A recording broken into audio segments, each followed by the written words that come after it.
bring Mike Tripplett into the conversation, covers the Saints, ESPN.com's NFL Nation here on the Boardwalk Honda Hotline for our outside view, Mike. And, the Rams, they're way ahead in the West. They're 8-1, 9-1. You look at the Saints, they don't have that same situation. These are big games for them, even though they seem like they're playing so well, 8 in a row, and they're so far ahead of everybody. Yeah, and obviously them and the Rams are going to both want that 1 seed. That's no joke, especially when you consider they're all the way across the country from each other, and one team's indoors, one team's outdoors. Saints have only won 1 Super Bowl, and they got it when they were the number 1 seed. So, they're going to treat every game that way. Now, look, I thought last week at Cincinnati might be what you might call a trap game after they had these emotional games at Minnesota against the Rams, and they go and win that one 51-14. So they look like a team that's locked in and is sort of following those cliches about treating every game just as important as all the others. Mike, you look at this team, I think a lot of people around here look at Kamara as a problem. You obviously see a lot of them. It seems that he's just a special player when he carries the ball, catches the ball. How much has he taken this offense to another level? Yeah, it really is remarkable because we've seen some guys over the years who've been that special kind of dual threat player, from Reggie Bush to Darren Sproles and Pierre Thomas, but he's been even more than the Saints expected as far as he's not just primarily a pass catcher, what you think of as a third down back. He can run it. He can run with power. He really makes guys miss. He can go between the tackles. He does a little bit of everything. Last year he scored 14 touchdowns, and I thought that would be one of the most unsustainable things he did in his rookie year. And he's already there now, well on his way to over 20 this year. He can't say enough good things about it.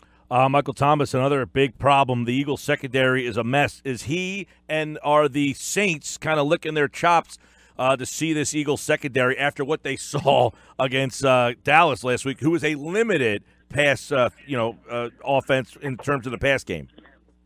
Yeah, and the way Drew Brees is so locked in this year, 21 touchdown passes and only 1 interception passing has really been working. No one has really solved Michael Thomas, and it's interesting because the Saints don't have a lot of depth at wide receiver. They don't have any other wide receivers on the team with more than 12 catches this year. It's why they've been auditioning guys like Des Bryant and Brandon Marshall. So you know that Michael Thomas is the one guy you've got to contain, and he's still got 78 catches this year. It's unbelievable that he keeps doing it. They brought in Brandon Marshall. Is he going to play this week? I think it'd be a long shot to expect him to play. If he does, I think it'd be, a special package in like third down or red zone or anything like that. But I can't imagine a heavy volume of Brandon Marshall in this first game. Was Des Bryant going to be a factor? If he was able to play, did they anticipate him kind of being that second guy? Maybe. I think his role would have been. I think that it's no coincidence that they turned to Brandon Marshall after Des Bryant. I think they probably would have done the same thing, a sort of a designated red zone third down package, something limited that they could pick up late in the season and help in certain roles.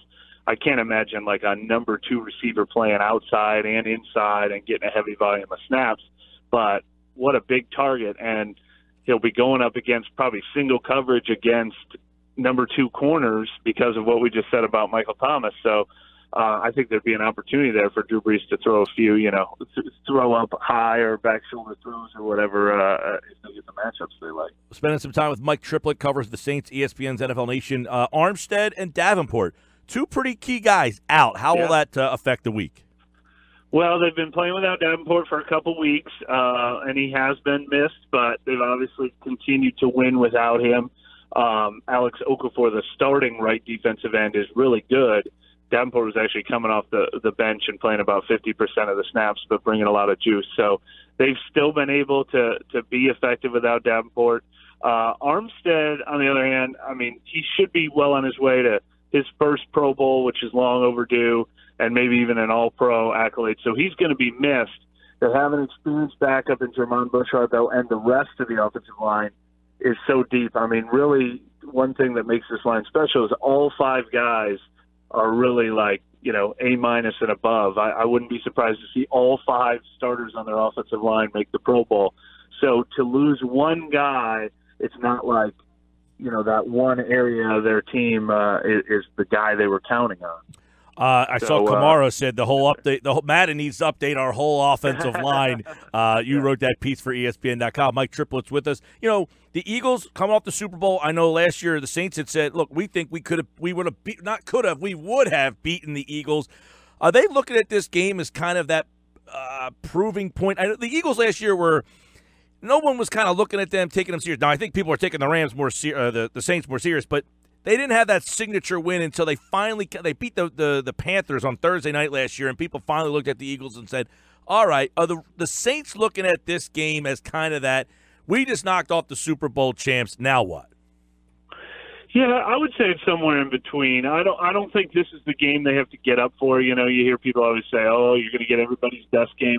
I think the Vikings game that they played 2 weeks ago or 3 weeks ago and followed immediately by the Rams game, the undefeated team that came into the Superdome, are the ones that really get a rise out of you, maybe more so than this one, but they definitely have their respect. They are not considering them like a 4-5 team. They know this is a team that just won the Super Bowl 6 months ago. They know how much talent. Drew Brees specifically said it's probably going to be the best defensive front they're going to face all year. So I'd say it's neither. It's not the one big game they're getting up for they've been dreaming of since last January, but they're also not going to dismiss them as a pushover just because they're 4-5. All right, Mike Tripplett here. Overall, you know, this team has been really rolling. They've won 8 in a row. Does this feel like the week that letdown finally comes in? They've been scoring a heck of a lot of points. I mean, is this the inevitable week where the NFL, they have them, they're there, where you just don't have it? Does this feel like that week, or not for this team on this week?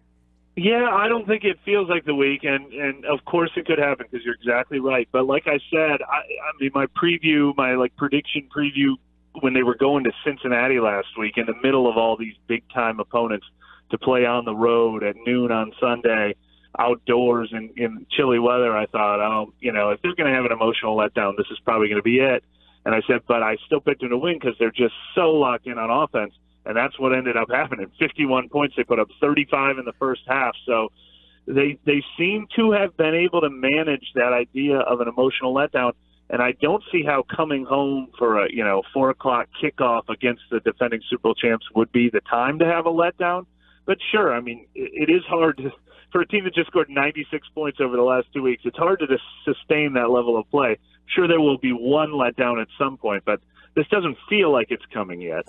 Well, it's 4:25 right here on 97.3 ESPN. By the way, this game got flexed. At what point did they not think this was going to be a good game that they just put it on a regular 1 o'clock? I mean, who was doing that schedule, right? Mike Tripplett, ESPN NFL Nation reporter, covers the New Orleans Saints, and you can hear all the action right here. Our countdown to kickoff coverage begins Sunday at 1. Mike, thanks so much, pal.